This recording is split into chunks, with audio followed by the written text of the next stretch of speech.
আসসালামু আলাইকুম। রাইসুল হক চৌধুরী স্বাগত জানাচ্ছি এনটিভির মধ্যরাতের খবরে। ক্রাউন সিমেন্ট শিরোনাম দেখছিলেন, এবার পুরো খবর। এস আলমের নিয়ন্ত্রণে থাকা 6 ব্যাংক, ইসলামী ব্যাংক বাংলাদেশ, সোশ্যাল ইসলামী ব্যাংক, ফার্স্ট সিকিউরিটি ইসলামী ব্যাংক, ইউনিয়ন ব্যাংক, গ্লোবাল ইসলামী ও বাংলাদেশ কমার্স ব্যাংকের উপর ঋণ বিতরণে নিষেধাজ্ঞা আরোপ করেছে বাংলাদেশ ব্যাংক। নিষেধাজ্ঞা আরোপ করা বাংলাদেশ ব্যাংকের এক চিঠিতে বলা হয়, পরবর্তী নির্দেশ না দেওয়া পর্যন্ত এসব ব্যাংক নতুন করে ঋণ বিতরণ করতে পারবে না, আগের ঋণ নবায়নও করতে পারবে না। তবে কৃষি, চলতি মূলধন, এসএমই আমানতের বিপরীতে ঋণ ও প্রণোদনা প্যাকেজের আওতায় 5 কোটি টাকা পর্যন্ত দিতে পারবে। 5 কোটি টাকার বেশি হলে কেন্দ্রীয় ব্যাংকের অনুমোদন নিতে হবে। গণ অভ্যুত্থানে বিদায় নেওয়া আওয়ামী লীগের গত 15 বছরের শাসনামলে সরকারের প্রশ্রয়ে এস আলম গ্রুপের কর্ণধার সাইফুল আলম মাসুদ ব্যাংকিং খাতে দুর্দণ্ড প্রতাপশালী এক ব্যক্তিতে পরিণত হন। ছাত্র জনতা গণ অভ্যুত্থানের মধ্য দিয়ে ক্ষমতাচ্যুত আওয়ামী লীগ সরকারের প্রভাবশালী 18 মন্ত্রী ও 23 এমপির দুর্নীতি অনুসন্ধানের সিদ্ধান্ত নিয়েছে দুর্নীতি দমন কমিশন। সাবেক এই মন্ত্রী প্রতিমন্ত্রীদের মধ্যে আনিসুল হক, দীপুমণি, টিপু মুন্সি, তাজুল ইসলাম, মহিবুল হাসান চৌধুরী নফেল, জাহিদ মালেক, গোলাম দস্তগীর গাজী, জুনায়েদ আহমেদ পলক, নসরুল হামিদ বিপু, ডাক্তার এনামুর রহমান, খালিদ মাহমুদ চৌধুরী, কামাল আহমেদ মজুমদার, জাহিদ হাসান রাসেল, শাহজাহান খান, হাসান মাহমুদ, কামরুল ইসলাম ও হাসানুল হক ইনুর নাম রয়েছে। সাবেক এমপিদের মধ্যে শেখ হেলাল, মেহের আফরোজ চুমকি, নুর আলম চৌধুরী শাওন, স্বপন ভট্টাচার্যের নাম রয়েছে। রোববার 41 জন মন্ত্রী, প্রতিমন্ত্রী ও এমপির দুর্নীতি অনুসন্ধান করতে সুপ্রিম কোর্টের এক আইনজীবী আবেদন করেন। একদিন পর সোমবার আওয়ামী লীগ সরকারের এই মন্ত্রী এমপিদের বিরুদ্ধে অনুসন্ধানের সিদ্ধান্ত এলো দুদকের। সাবেক সমাজ কল্যাণ মন্ত্রী ও আওয়ামী লীগের যুগ্ম সাধারণ সম্পাদক ডাক্তার দীপুমণিকে গ্রেপ্তার করেছে পুলিশ। সোমবার সন্ধ্যায় রাজধানীর বাড়িধারা এলাকা থেকে তাকে গ্রেপ্তার করা হয় বলে পুলিশের পক্ষ থেকে জানানো হয়েছে। রাত 8টার দিকে দীপুমণিকে গ্রেপ্তারের তথ্য জানায় ঢাকা মহানগর পুলিশের গণমাধ্যম বিভাগ। গ্রেপ্তারের পর তাকে নেওয়া হয় রাজধানীর মিন্টো রোডের ডিবি কার্যালয়ে। ঢাকার মোহাম্মদপুর থানায় দায়ের করা একটি হত্যা মামলায় তাকে গ্রেপ্তার দেখানো হয়েছে। এর আগে দীপুমণি আওয়ামী লীগ সরকারের পররাষ্ট্র ও শিক্ষামন্ত্রী ছিলেন। এদিকে সাবেক ক্রীড়া উপমন্ত্রী আরিফ খান জয়কে রাতে ধানমন্ডি এলাকা থেকে মোহাম্মদপুর থানার হত্যা মামলায় গ্রেপ্তার করা হয়েছে।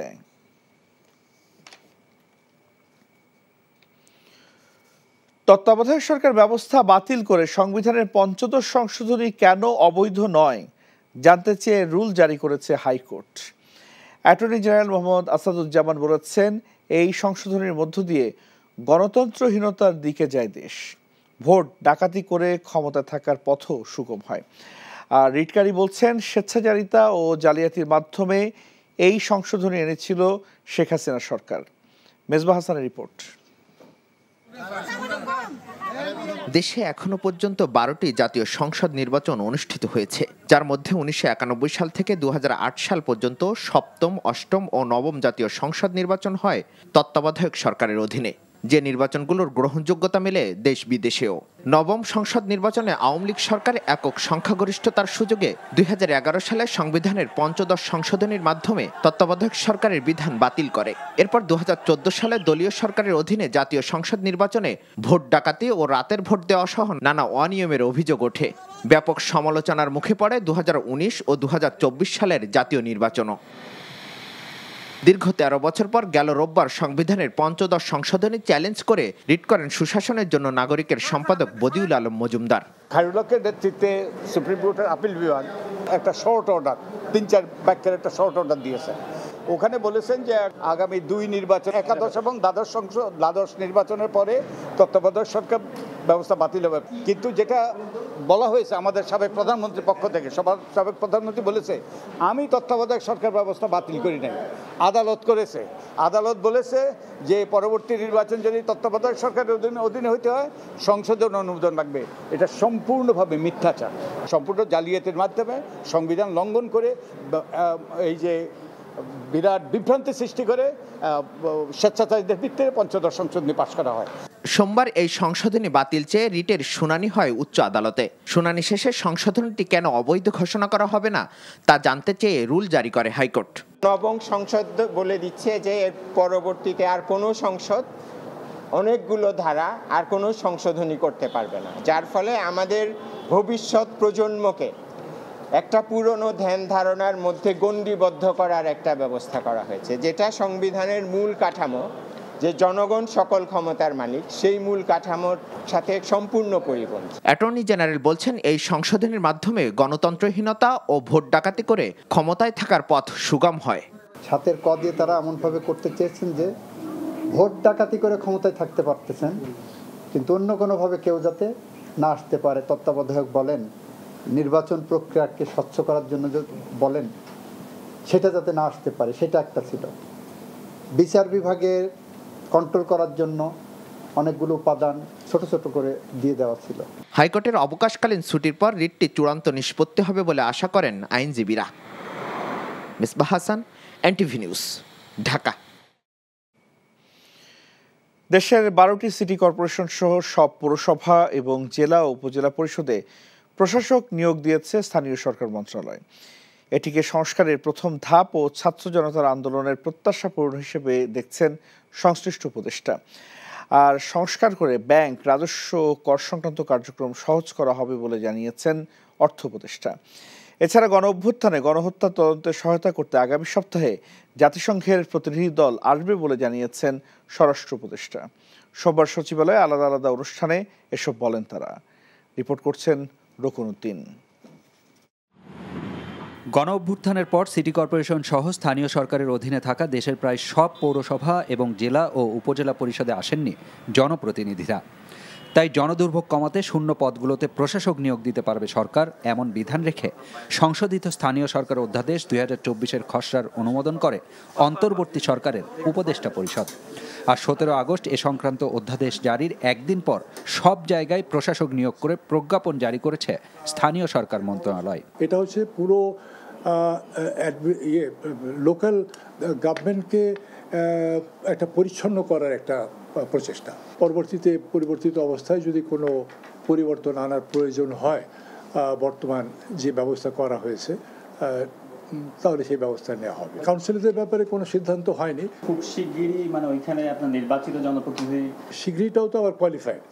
এটা কালকেও শীঘ্রই হতে পারে, 1 ঘন্টা পরও শীঘ্রই হতে পারে, আবার 1 বছর, 2 বছর, 3 বছর, 4 বছর পরে হতে পারে। It all depends in the future. সোমবার সচিবালয়ে স্বরাষ্ট্র উপদেষ্টার সাথে সৌজন্য সাক্ষাৎ করেন ঢাকায় নিযুক্ত ইউএনডিপির আবাসিক প্রতিনিধি।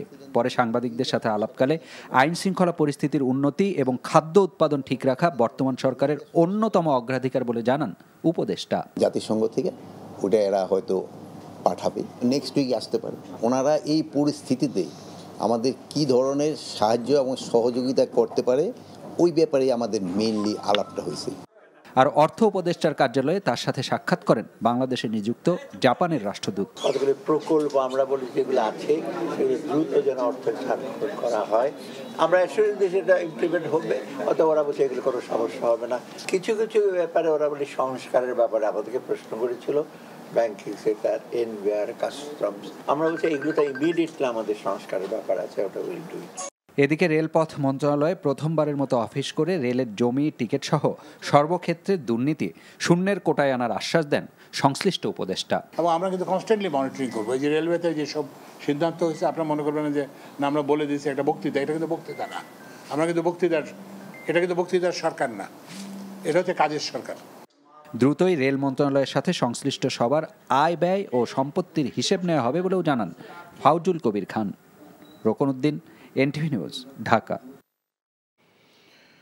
স্বৈরাচারের বিরুদ্ধে ছাত্র জনতার গণ অভ্যুত্থানের বিজয় নস্যাৎ করার ষড়যন্ত্র চলছে বলে মন্তব্য করেছেন বিএনপি মহাসচিব মির্জা ফখরুল ইসলাম আলমগীর। সোমবার জাতীয়তাবাদী স্বেচ্ছাসেবক দলের 44তম প্রতিষ্ঠা বার্ষিকী উপলক্ষে রাজধানীর শেরেবাংলা নগরে বিএনপির প্রতিষ্ঠাতা শহীদ রাষ্ট্রপতি জিয়াউর রহমানের মাজারে শ্রদ্ধা নিবেদন শেষে তিনি এসব কথা বলেন। প্রতিষ্ঠা বার্ষিকী উপলক্ষে সকাল থেকেই নেতাকর্মীরা মিছিল নিয়ে জড়ো হন সংসদ ভবন সংলগ্ন দলীয় প্রতিষ্ঠাতার মাজার ও আশেপাশে এলাকায়। পরে দলীয় নেতাকর্মীদের সাথে নিয়ে ফুল দিয়ে শ্রদ্ধা জানান বিএনপি মহাসচিব। এ সময় তিনি বলেন, আগামী দিনে গণতন্ত্র, মানবাধিকার সামনে রেখে একটি নতুন বাংলাদেশ বিনির্মাণ করা হবে। দীর্ঘদিনের স্বৈরাচার ও ফ্যাসিবাদী শাসনে ক্ষতিগ্রস্ত রাষ্ট্রীয় প্রতিষ্ঠানগুলোকে বিএনপি সুদৃঢ়ভাবে গড়ে তুলতে চায় বলেও জানান তিনি।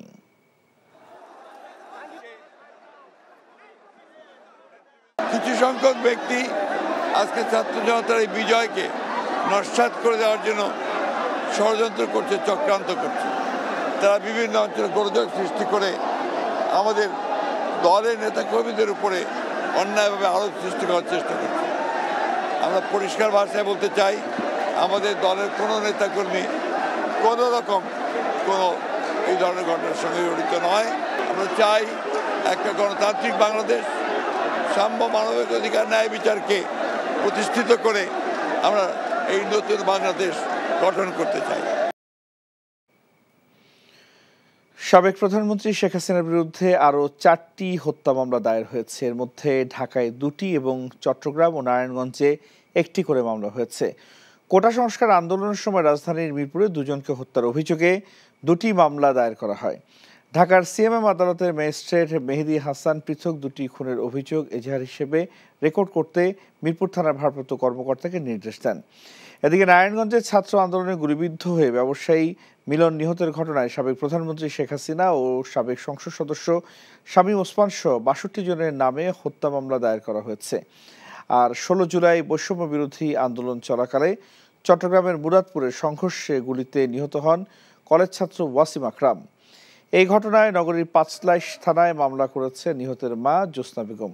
মামলায় আসামি করা হয়েছে সাবেক প্রধানমন্ত্রী শেখ হাসিনা, সাবেক সেতুমন্ত্রী ওবায়দুল কাদের, সাবেক পররাষ্ট্রমন্ত্রী হাসান মাহমুদ ও সাবেক শিক্ষামন্ত্রী নফেল সহ 108 জনকে। এই 4টি সহ শেখ হাসিনার বিরুদ্ধে এই পর্যন্ত 19টি মামলা হয়েছে। এর মধ্যে 18টি খুনের মামলা এবং 1টি অপহরণ মামলা। বৈষম্য বিরোধী ছাত্র আন্দোলনের সময় চালানো গণহত্যার জন্য শেখ হাসিনার সহ জড়িত সব আওয়ামী লীগ নেতার বিচার করা হবে বলে জানালেন অন্তর্বর্তীকালীন সরকারের তথ্য উপদেষ্টা নাহিদ ইসলাম। গত 4 আগস্ট ফার্মগেটে গুলিবিদ্ধ হয়ে নিহত গোলাম নাফিজের মহাখালীর বাসায় গিয়ে তিনি একথা জানান।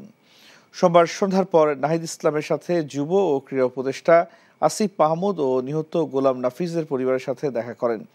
এ সময় নাফিজের বাবা মা কান্নায় ভেঙে পড়েন। তারা জানান 4 আগস্ট মধ্যরাতে একটি পত্রিকার প্রথম পাতার ছবিতে রিকশার পাদানিতে মাথায় জাতীয় পতাকা বাঁধা রক্তাক্ত নাফিজকে দেখে চিনতে পারেন তারা। নৃশংসভাবে তাদের সন্তানকে হত্যার বিচারের দাবি করেন তারা। 4 আগস্ট ফার্মগেটে গুলিবিদ্ধ হলে গোলাম নাফিজকে একটি রিকশায় তুলে দেওয়া হয়েছিল। আওয়ামী লীগ নেতাকর্মীদের অনেক বাধার মুখে সেই রিকশা চালক নাফিজকে যখন হাসপাতালে নিয়ে যায় তখন সে আর বেঁচে ছিল না। নিহত গোলাম নাফিজ একাদশ শ্রেণীর ছাত্র ছিলেন। একটা স্বাধীন বাংলাদেশে একটা ছেলের একটা বাড়ি যথেষ্ট, আবার একটা গুলি করছে, এখান থেকে বেরিয়ে গেছে, এরপরে ডেড বডির ভিতরে আরো 2টা গুলি করতে। এটা কোন ধরনের সংবিধান, কোন ধরনের বাংলাদেশ? আমরা কোন বাংলাদেশে বসবাস করি? আমি অবশ্যই বিচার চাই, আমিও মামলা করব। শহীদের এই রক্তের প্রতি আমরা প্রতিশ্রুতিবদ্ধ। গণহত্যার সাথে যারা জড়িত অবশ্যই তাদের বিচার হবে বাংলার মাটিতে। যারা এটার সাথে জড়িত আওয়ামী লীগের বিভিন্ন নেতাদের গ্রেফতার প্রক্রিয়া শুরু হয়েছে। খুবই দ্রুত সময়ের মধ্যে যারা দেশে পালিয়ে আছে বিভিন্ন জায়গায় তাদেরকে গ্রেফতার করা হবে এবং যিনি হুকুমের আসামি এই রক্তপিপাসু শেখ হাসিনা যিনি এখন পালিয়ে আছে তাকেও বাংলাদেশের মাটিতে এনে বিচারের আওতায় আনা হবে। চলমান পরিস্থিতি নিয়ে দলের জাতীয় স্থায়ী কমিটির বৈঠক করেছে বিএনপি। সোমবার রাতে গুলশানে বিএনপি চেয়ারপারসনের রাজনৈতিক কার্যালয়ে এই বৈঠক অনুষ্ঠিত হয়। বৈঠকে ভার্চুয়ালি যুক্ত হয়ে সভাপতিত্ব করেন বিএনপির ভারপ্রাপ্ত চেয়ারম্যান তারেক রহমান। তবে বৈঠকে কোনো সিদ্ধান্তের কথা জানানো হয়নি। বৈঠকে বিএনপি মহাসচিব মির্জা ফখরুল ইসলাম আলমগীর, মির্জা আব্বাস, আব্দুল মঈন খান, নজরুল ইসলাম খান, আমির খসরু মোহাম্মদ চৌধুরী, সালাউদ্দিন আহমেদ, খন্দকার মোশাররফ হোসেন, সালিমা রহমান, মেজর হাফিজ, ডক্টর এজেএম জাহিদ হোসেন সহ স্থায়ী কমিটির সদস্যরা উপস্থিত ছিলেন। বৈঠকের সিদ্ধান্ত পরে সংবাদ সম্মেলনের মাধ্যমে জানানো হবে বলে জানান দলটির নেতারা। দীর্ঘ 17 বছর পর সোমবার বিএনপি চেয়ারপারসন বেগম খালেদা জিয়ার সব ব্যাংক হিসেব খুলে দিয়েছে জাতীয় রাজস্ব বোর্ড এনবিআর। অন্তর্বর্তী সরকারের প্রধান উপদেষ্টা ডক্টর মোহাম্মদ ইউনূসের সঙ্গে পরামর্শের পর এই সিদ্ধান্ত দিয়েছেন সংস্থাটির নবনিযুক্ত চেয়ারম্যান আব্দুর রহমান খান। দায়িত্বশীল সূত্রে এই তথ্য জানা গেছে। বিগত তত্ত্বাবধায়ক সরকারের সময় 2007 সালে খালেদা জিয়া ও শেখ হাসিনার ব্যাংক হিসাব জব্দ করা হয়। পরবর্তীতে শেখ হাসিনার অ্যাকাউন্ট খুলে দেওয়া হলেও খালেদা জিয়ার অ্যাকাউন্ট জব্দ রাখা হয়। আওয়ামী লীগ ক্ষমতায় আসার পর একাধিকবার এনবিআরে খালেদা জিয়ার ব্যাংক হিসাব সচলের আবেদন করলেও তা করা হয়নি। মাইকেল চাকমা নিখোঁজ ছিলেন প্রায় 5.5 বছর। কোনো হদিস না পেয়ে বেঁচে থাকার আশা ছেড়ে দিয়েছিল পরিবার। মৃত ভেবে সেরেছেন শেষকৃত্য। অবশেষে ছাত্র জনতার গণ অভ্যুত্থানে আয়নাঘরের কুশীলবরা তাকে ছেড়ে দিলে বাড়িতে গিয়ে দেখেন পুত্র শোকে পৃথিবী ছেড়ে গেছেন তার বাবাও। এনটিভির সাথে একান্ত আলাপে এমন সব দুঃসহ স্মৃতি তুলে ধরে মাইকেল চাকমা বলেন, 5 বছরে একবারের জন্য দেখা মেলেনি সূর্যের আলোর। জানান শেখ হাসিনার সহ জড়িতদের বিরুদ্ধে মামলা করবেন, প্রয়োজনে আন্তর্জাতিক আদালতে যাবেন। আরও জানাচ্ছেন মুকসিমুল আহসান।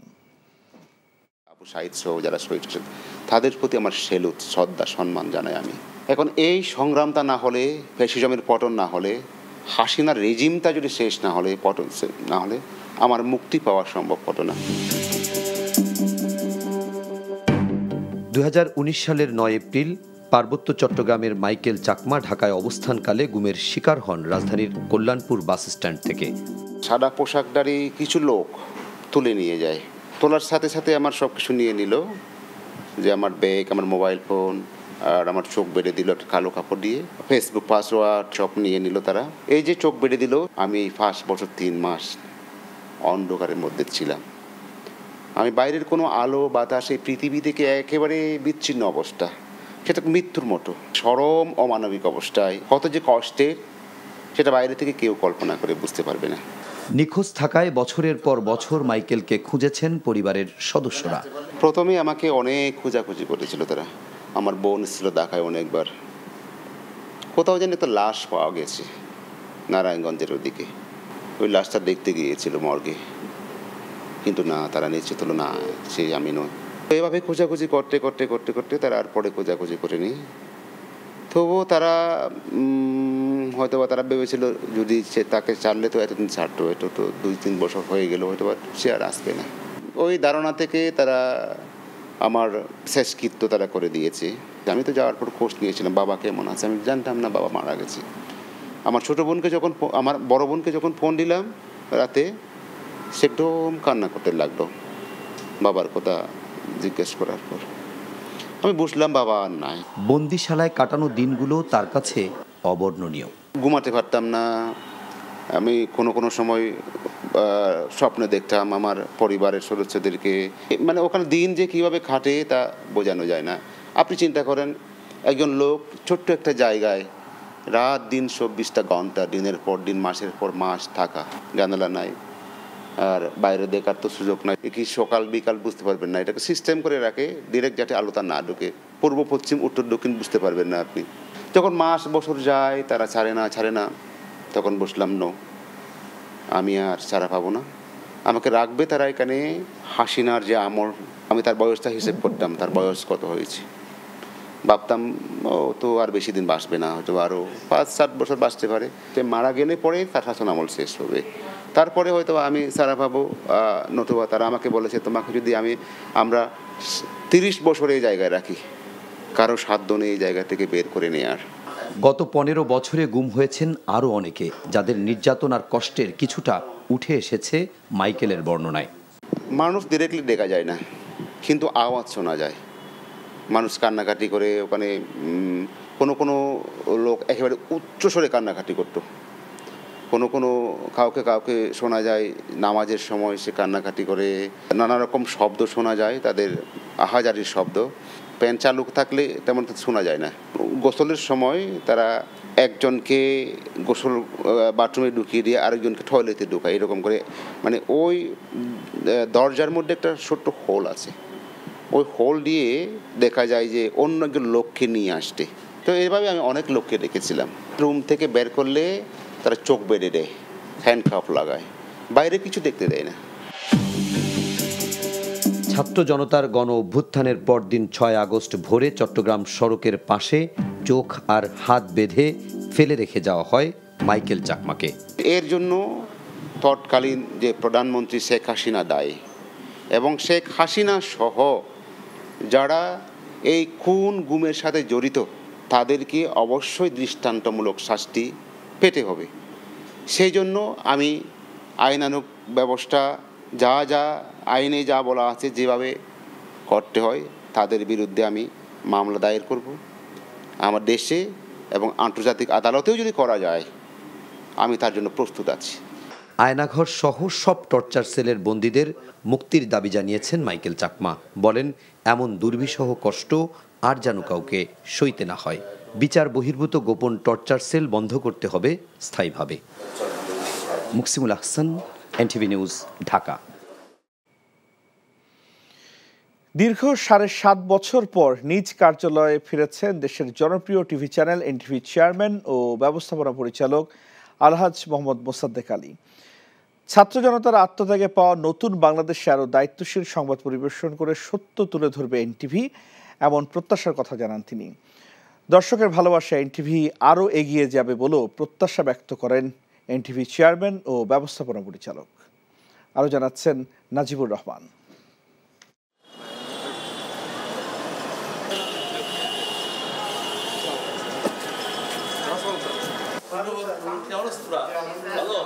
সকালে এনটিভির কার্যালয়ে প্রবেশ করতেই ফুলেল শুভেচ্ছায় সিক্ত হন বেসরকারি স্যাটেলাইট টেলিভিশন চ্যানেল এনটিভির চেয়ারম্যান ও ব্যবস্থাপনা পরিচালক আলহাজ মোহাম্মদ মোসাদ্দেক আলী।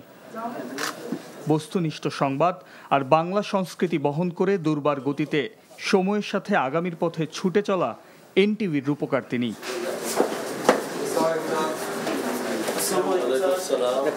রাজনীতির রোষানলের শিকার হয়ে দীর্ঘ 7.5 বছর দেশের বাইরে থাকতে হয় সাবেক প্রধানমন্ত্রী বেগম খালেদা জিয়ার রাজনৈতিক উপদেষ্টা মোহাম্মদ মোসাদ্দেক আলীকে। ছাত্র জনতার গণ অভ্যুত্থানের পর দেশে ফিরেন তিনি।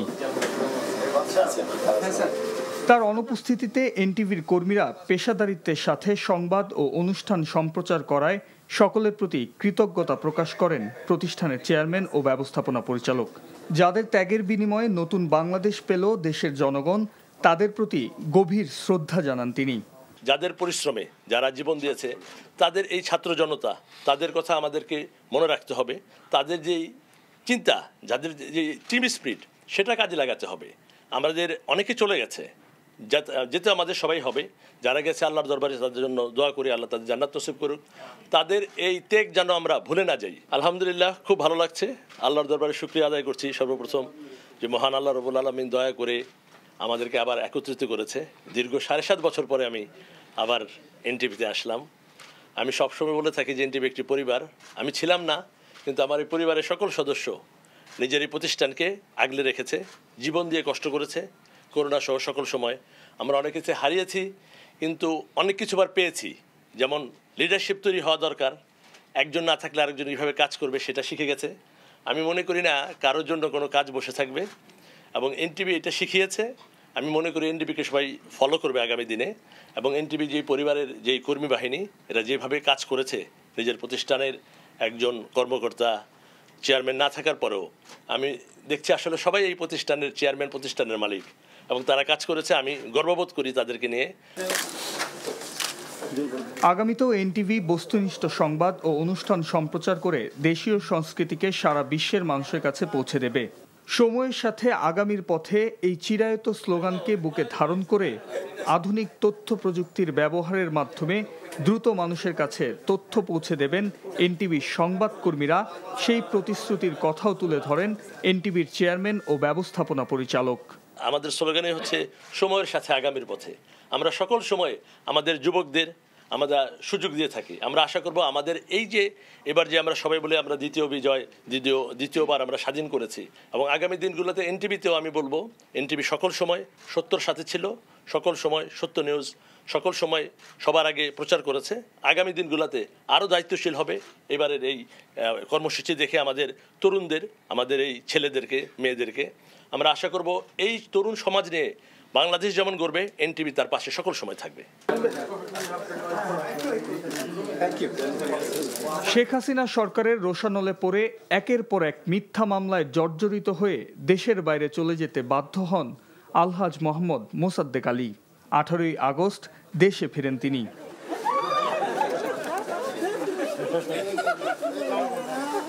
Najibur Rahman, NTV news, Dhaka. স্বৈরাচার শেখ হাসিনার পতন থেকে শুধুমাত্র আওয়ামী লীগ না, জামায়াত বিএনপি সবাইকে শিক্ষা নিতে হবে বলে মন্তব্য করেছেন জামায়াতের আমির ডাক্তার শফিকুর রহমান। সোমবার জাতীয় অর্থোপেডিক হাসপাতাল ও পুনর্বাসন প্রতিষ্ঠানে চিকিৎসাধীন বৈষম্য বিরোধী আন্দোলনে আহতদের দেখতে গিয়ে সাংবাদিকদের তিনি কথা বলেন।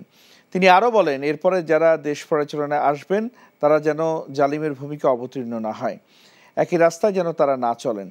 এখান থেকে আমাদের সবার শিক্ষা নেওয়া উচিত। মানুষের সঙ্গে জুলুম করলে কি পরিণতি হয় সেটা সবার শিক্ষা নেওয়া উচিত।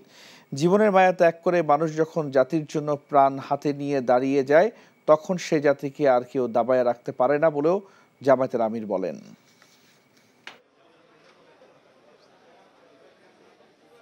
প্রত্যেকটা অসুস্থ ব্যক্তি, আহত ব্যক্তি যাদেরকে দেখতে পেরেছি আমি জিজ্ঞেস করেছি আপনার অনুভূতি কি? আপনার হাত চলে গেছে, পা চলে গেছে, ভেঙে গেছে, অবশ হয়ে গেছে, আপনার অনুভূতি কি? সবাই একই কথা, আমি সুখী, আমি আনন্দ ভোগ করছি এবং আমি আল্লাহর শুকরিয়া আদায় করছি। বিভিন্ন দেশে নানা ধরনের পেঁয়াজে ভরে উঠেছে দেশের সবচেয়ে বড় পাইকারি বাজার চট্টগ্রামের খাতুনগঞ্জ। এই বাজারে সর্বনিম্ন 60 টাকা থেকে 70 টাকা কেজিতে পেঁয়াজ বিক্রি হচ্ছে পাকিস্তান, চীন, তুরস্ক থেকে আমদানি করা পেঁয়াজ। তবে ভারত ও দেশীয় পেঁয়াজ বিক্রি হচ্ছে 92 থেকে 95 টাকায়। নানা দেশ থেকে আসা পেঁয়াজ বিক্রিও হচ্ছে নানান দামে। বাজারে এখন সবচেয়ে কম দামে বিক্রি হচ্ছে চায়নার পেঁয়াজ। কিন্তু পাইকারি বাজারে দাম কমার এই প্রভাব এখনও পড়েনি খুচরা বাজারে। ব্যবসায়ীরা বলছেন, বিভিন্ন দেশ থেকে পেঁয়াজ আমদানি বেড়েছে আর সরবরাহ বাড়ায় কমতে শুরু করেছে দাম। বিএনপি চেয়ারপারসন বেগম খালেদা জিয়ার ৭৯তম জন্মদিন উদযাপন করেছে দলটির মালয়েশিয়া শাখা। মালয়েশিয়ার থেকে এনটিভির স্টাফ করেসপন্ডেন্ট কায়সার আহমেদ হান্নান জানান, রাজধানী কুয়ালালামপুরে একটি রেস্টুরেন্টের দোয়া ও আলোচনার সভার আয়োজন করা হয়। এতে বিএনপি মালয়েশিয়া শাখার সহসভাপতি এমজি আলমের সভাপতিত্বে প্রধান অতিথি ছিলেন দলের সহসভাপতি তালহা মাহমুদ। বিএনপি মালয়েশিয়ার প্রচার সম্পাদক এসএম বশির আলমের সঞ্চালনায় শুরুতে কোরআন তেলাওয়াত করেন যুবনেতা মিরাজ মাঝি। আলোচনা সভায় প্রধান অতিথি তালহা মাহমুদ বেগম খালেদা জিয়ার সংগ্রামী রাজনৈতিক জীবনের উপর আলোকপাত করেন। অনুষ্ঠানে বক্তব্য রাখেন মালয়েশিয়া বিএনপির সহ সাধারণ সম্পাদক আবদুল্লাহ আল মামুন লিটন, কাজী সালাউদ্দিন, মালয়েশিয়া স্বেচ্ছাসেবক দলের সভাপতি মোহাম্মদ হাবিবুর রহমান তালুকদার রতন, যুব দলের সহসভাপতি মঞ্জু খাঁ ও যুবনেতা জসিমউদ্দিন সহ মালয়েশিয়া বিএনপির অঙ্গ সংগঠনের নেতৃবৃন্দ। অনুষ্ঠানের শেষে বিএনপি চেয়ারপারসনের রোগ মুক্তি ও দীর্ঘায়ু কামনা করে বিশেষ মোনাজাত করা হয় এবং কেক কেটে জন্মদিন উদযাপন করা হয়। সৌদি আরব তাবুক প্রাদেশিক বিএনপির উদ্যোগে বাংলাদেশের 3বারের সফল প্রধানমন্ত্রী দেশনেত্রী বেগম খালেদা জিয়ার ৭৯তম জন্মদিনে জমকালো আয়োজনের মধ্য দিয়ে কেক কাটা, দোয়া, মোনাজাত ও আলোচনা সভা অনুষ্ঠিত হয়। সৌদি আরব তাবুক প্রতিনিধি ইসমাইল খান টিটু জানান, তাবুক দাখিলে আয়োজিত কেক কাটা, দোয়া, মোনাজাত ও আলোচনা সভায় সভাপতিত্ব করেন সৌদি আরব তাবুক প্রাদেশিক বিএনপির প্রতিষ্ঠাতা সভাপতি আলহাজ আব্দুল জলিল মৃধা। তাবুক বিএনপির সাধারণ সম্পাদক জাহাঙ্গীর আলম পাটোয়ারি সঞ্চালনায় অনুষ্ঠানে উপস্থিত থেকে বক্তব্য রাখেন আমির হামজা, জাবেদ মৃধা, একেএম আনোয়ার, বাবু ইউসুফ, মোহাম্মদ সাজু মিয়া, আব্দুল আজিজ, আওলাদ হোসেন, ইউসুফ আলী সরাইল, আব্দুল গফুর, আবু বকর মুন্সি, ফারুকি ভূঁইয়া। আলোচনা সভা শেষে 3বারের প্রধানমন্ত্রী বেগম খালেদা জিয়ার রোগ মুক্তি কামনায় তারেক রহমানের দীর্ঘায়ু কামনা করে বিশেষ দোয়া মোনাজাত অনুষ্ঠিত হয়। বৈষম্য বিরোধী ছাত্র আন্দোলনে নিহতদের আত্মার মাগফিরাত এবং বিএনপি চেয়ারপারসন বেগম খালেদা জিয়ার সুস্বাস্থ্য কামনায় দোয়া ও আলোচনা সভার আয়োজন করে বাংলাদেশ জাতীয়তাবাদী দল বিএনপির মালয়েশিয়া কেপং শাখা। মালয়েশিয়া থেকে এনটিভির স্টাফ করেসপন্ডেন্ট কায়সার আহমেদ হান্নান জানান, স্থানীয় একটি হলরুমে কেপং শাখা বিএনপি সভাপতি কামাল উদ্দিন রানার সভাপতিত্বে এবং এতেশামুল হকের সঞ্চালনায় এই সময় বক্তব্য রাখেন আলমাস এ কাদের ব্যাপারী, নাসির ঢালি, মোহাম্মদ রতন মিয়া। এ সময় আরও উপস্থিত ছিলেন কেপং শাখা বিএনপির উপদেষ্টা মোহাম্মদ মাসুম, বিএনপি নেতা ইসমাইল হোসেন সহ অঙ্গ ও সহযোগী সংগঠনের বিপুল সংখ্যক নেতাকর্মী। এ সময় বৈষম্য বিরোধী ছাত্র আন্দোলনে নিহতদের আত্মার মাগফিরাত, বিএনপি চেয়ারপারসন বেগম খালেদা জিয়ার সুস্থতা এবং দেশ ও জাতির কল্যাণ কামনা করে দোয়া ও মোনাজাত করা হয়। দোয়া ও মোনাজাত পরিচালনা করেন কেপং বাংলা মসজিদের ইমাম মোহাম্মদ শাহজাহান। এই ছিল মধ্যরাতের খবরে। এই খবরের ভিডিও আপডেট জানতে ভিজিট করুন এনটিভি অনলাইন www.ntv.com। এছাড়াও এনটিভি জনপ্রিয় সব অনুষ্ঠান ও খবর আপডেট জানতে ভিজিট করুন আমাদের ইউটিউব ও ভেরিফাইড ফেসবুক পেজ। সকাল 7:30টায় সকালের খবর দেখার আমন্ত্রণ রইল। ধন্যবাদ সবাইকে।